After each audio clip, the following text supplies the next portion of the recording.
I'm at a family thing. Someone asks me what I do outside of work. I tell them that I train 5, 6 days a week. And they go, oh, really? Not in a sarcastic way, but just genuinely surprised, which is what made it worse because I've been training for 7 years at this point. I'd never missed a session. I was super strong, but I looked like someone who'd been thinking of joining a gym. And I had no idea how to fix that. Turns out, there are only ever 4 reasons this happens. And after 13 years of coaching, every single client that I've worked with has had at least one of them. And almost none of them could tell me which one that they were.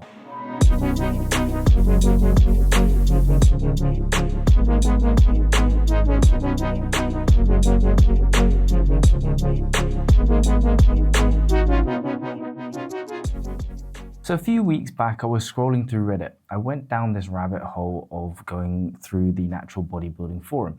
And the comment that I kept seeing over and over in different formats was, I feel like I'm missing something. And I couldn't help but relate because I was missing something. I was that person. I was missing something for 7 years. And I just didn't know what it was. And I couldn't have told you which of the 4 it was either, which was the most frustrating part. You think that the one person who'd know exactly what was going on with the training would be you.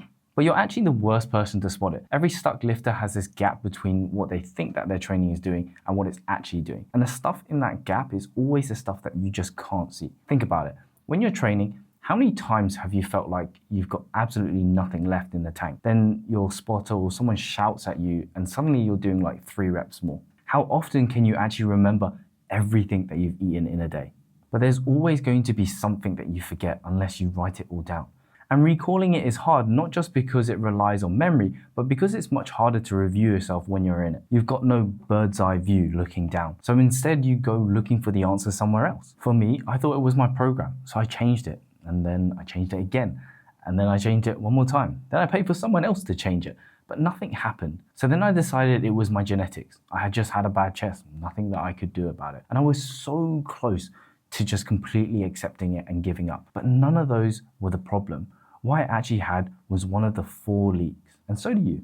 Leak number 1, execution. This is where your hard sets aren't as hard as you think that they are. And I know you train to failure. Everyone trains to failure. But if you could watch yourself back from the outside, your failure looks more like 4 to 5 reps in reserve, which means half of your weekly volume is junk. These are sets that feel like you're doing the work, but never really take the muscle anywhere near its limit. So you might be sitting comfortably in that 10 to 20 sets per week per muscle group, but most of your sets are 4 or 5 reps away from failure.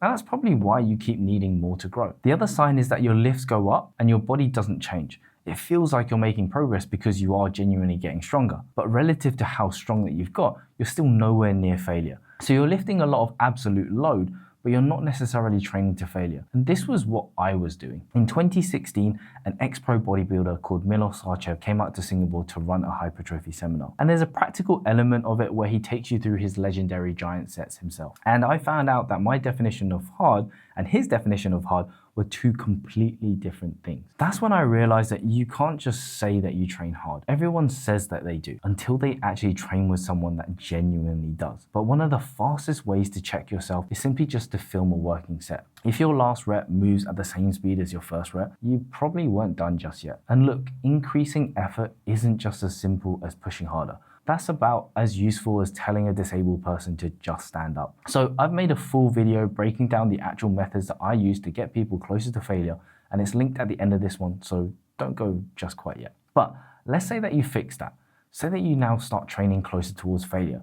Now your food and your recovery have to support a much bigger demand than they did before. And this is where we go into leak 2. Leak 2 is precision. Most of you hit your protein intake. I can't remember the last time I ate a meal without protein in it. So the problem isn't protein. This is about whether you actually know how much that you're really eating. You might be having 4 meals, 40 grams of protein each. You feel like you're smashing a protein target, great. But what about the oils? What about the sauces? What about the weekend? What about the it's just a coffee? Self-reported intake is absolutely terrible. Just as woeful as people self-reporting their proximity to failure. In 2002, researchers compared how accurate dietitians and non-dietitians reported their own food intake. They measured the actual energy intake using doubly labeled water. So in English, basically that's the boffin's best test out there. And they compared it to what people said that they actually ate. Dietitians underreported by 223 calories per day, and non-dietitians underreported by 429 calories. So even the nutrition experts, they weren't accurate. And the average person was nearly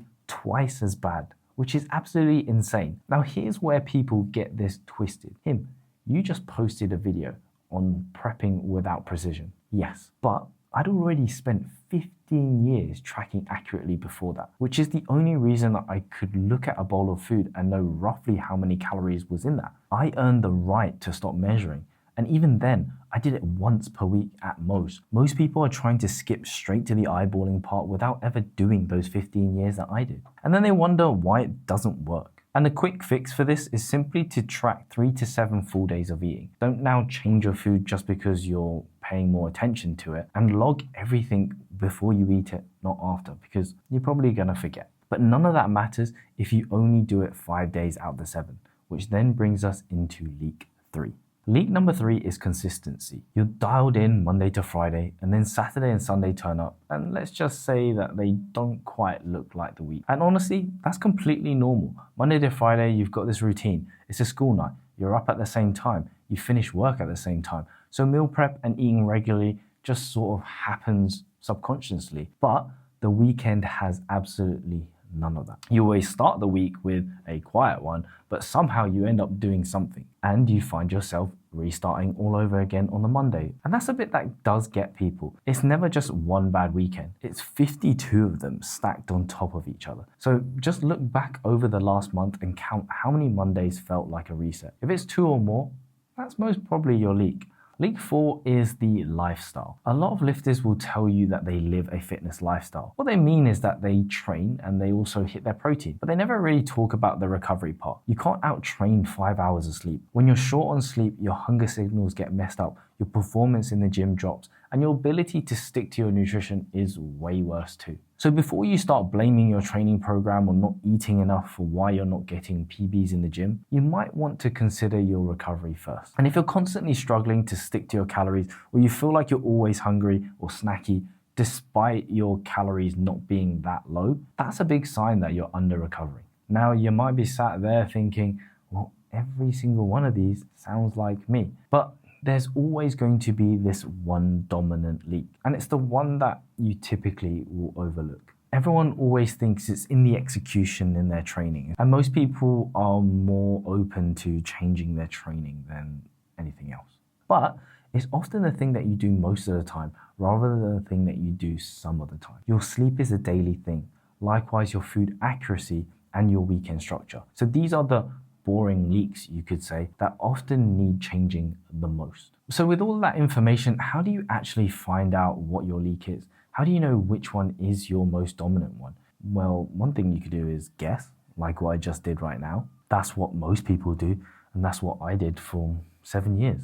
Or you could do what I do with my clients, which is basically the full audit. It's the training history, footage of their actual working sets, the nutrition, their lifestyle, all of it. We look into that and we figure out what parts need immediate attention. And I've taken this logic out of my audit and my phase 1, and I've built a free version of it for you. It's called the T-Shirt Physique Audit. 12 questions, it takes about 2 minutes to do. And what it'll do, it will score you across all 4 of these leaks properly. It's not one of these quizzes where the answer always somehow leads to buy my thing. If you're genuinely dialed in, it's gonna tell you that. And after you do it, your results are gonna show up straight away on the page. Which leak is the most dominant and why? After that, I will send you a 7-day fix plan for your specific leak. This is not some generic PDF. I've actually spent a lot of time doing it, and it's the first actual steps that I would potentially give to clients who walk in with the exact same problem that you have. So it's well worth doing. So quick recap: 4 leaks, execution, how hard that you're actually training, precision, how much that you're actually eating, consistency, whether it holds up even in the most toughest moments in your life, and lifestyle. This is your structure, your routine, all the things that simply underpin your progress.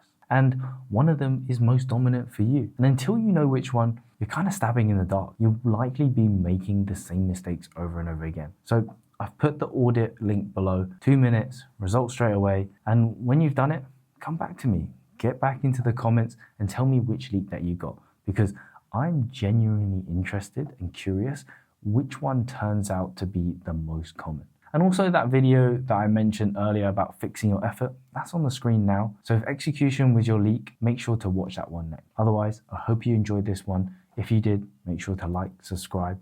Otherwise, I'll see you in the next one. Peace.